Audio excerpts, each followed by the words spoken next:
That is Juan Montoya. He has lost it as well. I was just watching the cars come past the booth here, and Castroneves went past right behind Tony Kanaan, and look, here we are. Here's a replay. Oh, he got hit by Castroneves. Oh my goodness. He got hit by Castroneves when they were all weaving around trying to pick up some tyre temperature. Would you believe it? The same place as Gilles de Ferran crashed himself earlier on in this race, and Castroneves has run into the back of championship leader Juan Montoya. It's all over for the Colombian, who looks set to take an easy win. Just a silly mistake, but let's watch from the onboard. Well, now. Look, he slowed right down. Why is he slowed right down at that stage? Now he gets on the throttle and then stops again as he gets close up behind Tony Kanaan. So there's some jockeying around there, but even so, it's up to the driver behind to keep enough of a gap behind to the guy in front of him. So certainly you have to blame Helio Castroneves for that incident.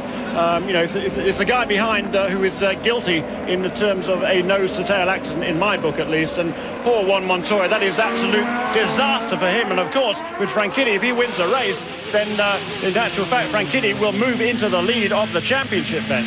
That's right, it's a major change. That was the replay from onboard Jan Magnussen, and you saw Montoya accelerated and Castroneves accelerated at the same time, and then jinked right, but just ran into the back of Montoya's car. And Juan, what happened there? Hit from behind? But the pace car came in, and nobody, I think car radio the team's really late because nobody said anything to me, and everyone started going because nobody knew if it was a restart or no, and everyone went and they brake, I braked, and I don't know, I think it was Castroneves didn't even bother to brake and went straight to the back of me. I think, I don't say anything because I get in trouble again, but...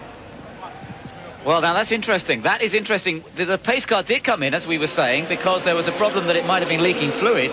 And the guys who didn't know what was going on, they thought the race was restarting. That's why Montoya dropped back and then accelerated. Yep. That's why Castroneves started to go, but perhaps then Montoya backed off, suddenly realising no one else was going quickly. And that's why Castroneves ran into the back of Montoya. So, ironically, that might all have been set up by that pace car leaking fluid. Boy.